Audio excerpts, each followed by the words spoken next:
Demon Souls, one of the most challenging launch titles you'll ever experience in your entire life. This game is not for the faint of heart, but it is a very enjoyable experience.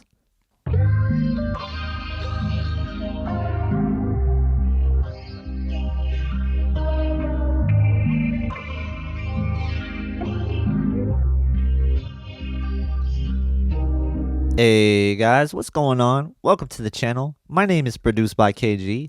On this channel, we do videos on TVs, technology, and video games. So if you like any of that stuff, make sure you do hit that subscribe button below. And today I'm going to talk about the PlayStation 5 and Demon Souls. I want to give my thoughts on my early impressions of the PlayStation 5, and I want to kind of break down what I think of Demon Souls so far as well.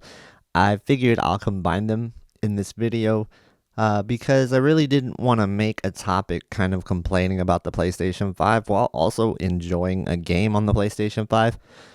It's kind of weird in that sense that that can happen, but yeah, I'm absolutely 100% loving Demon Souls right now, and yeah, it's great, guys.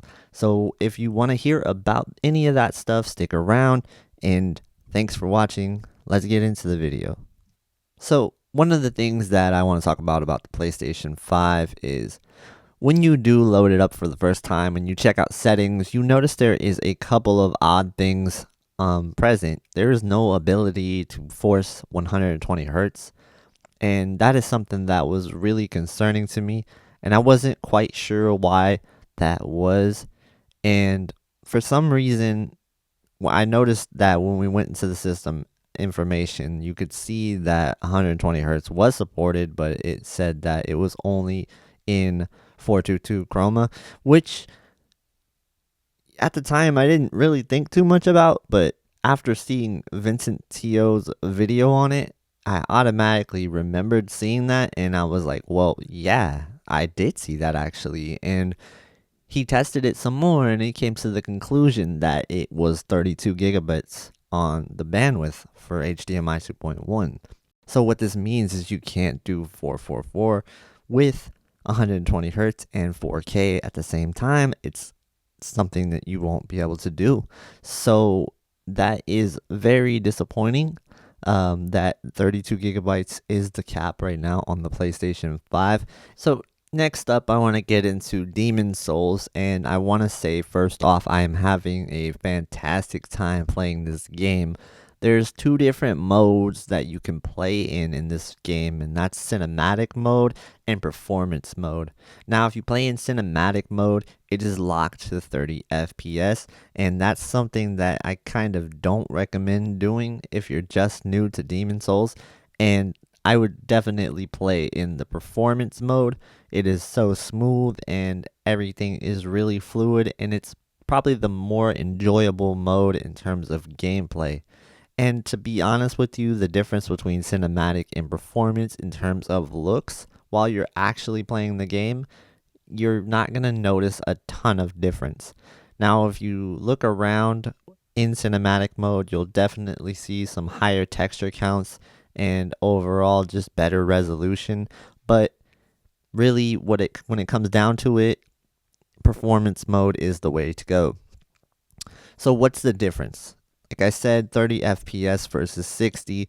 Performance mode is 1440p upscaled to 4K, and the cinematic mode is 30 frames per second native 4K. So that's true 4K, and for those pixel peepers out there, you might be able to tell the difference, but to be honest, I really like performance mode better, and I don't see enough visual difference to warrant using 30 frames per second.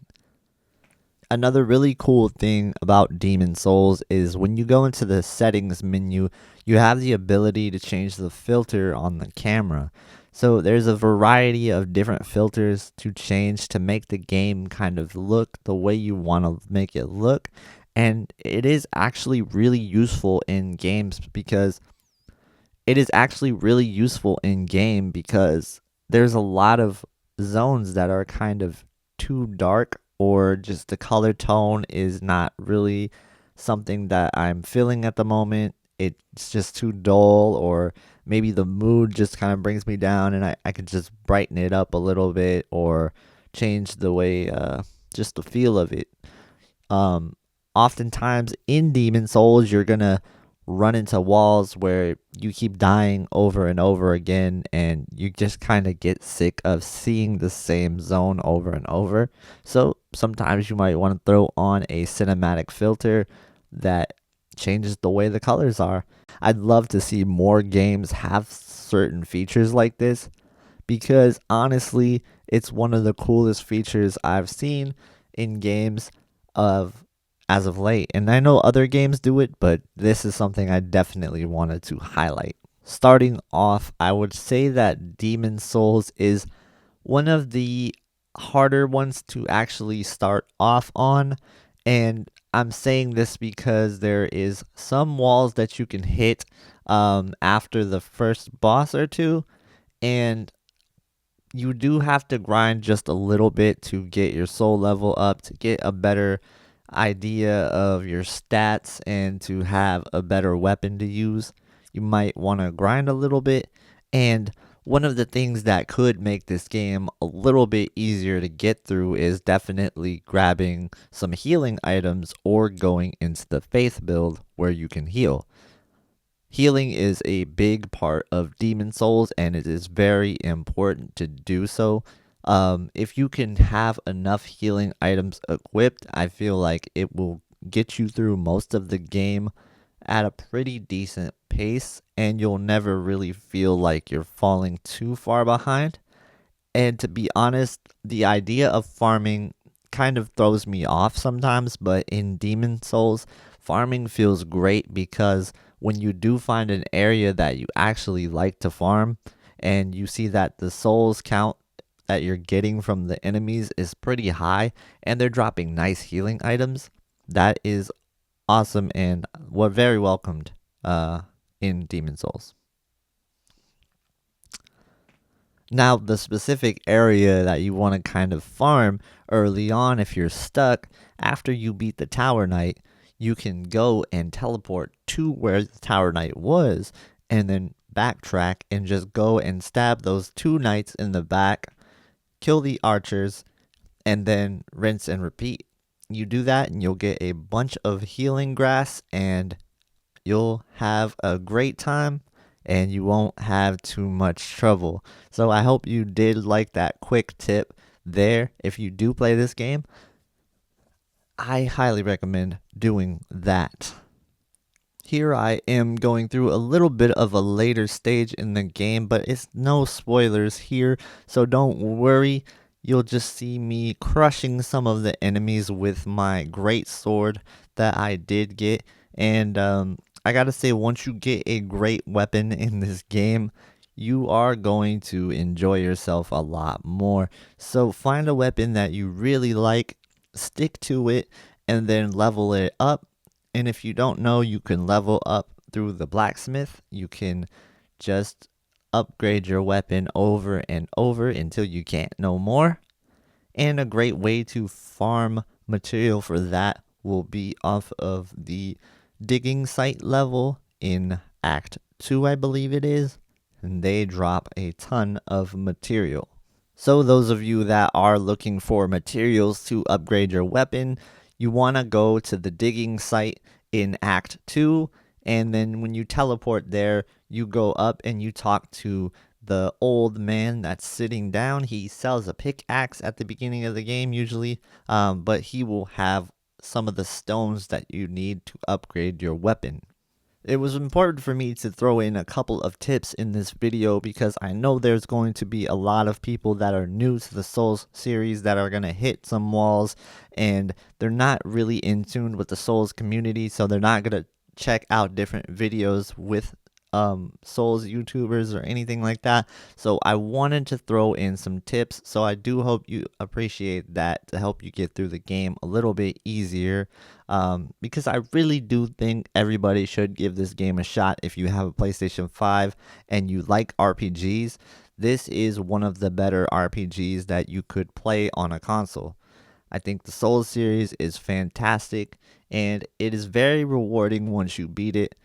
I highly recommend it to anybody that is a fan of challenging games and RPGs. Something I really wanted to start including in these videos was a rating.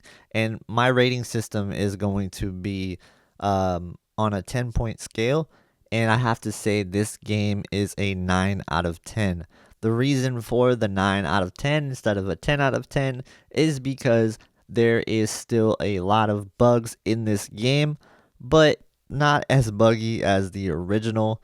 And even though they weren't able to address all of the bugs, it is still a very fantastic experience and one of the better launch titles that I have played on next gen so far. So, 2 thumbs up, 9 out of 10. I love this game.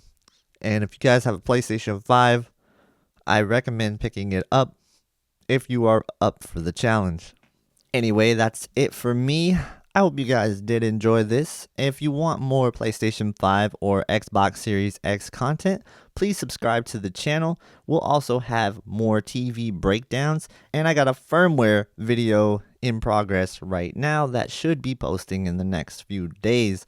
I also have a Black Friday video on the way. I hope you guys will enjoy those as well. As always, I appreciate all the love you guys have given me. And if you could share this video, I appreciate that as well.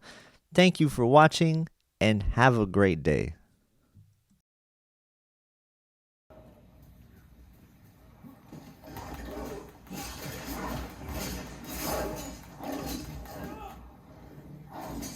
Okay, I'm done with this.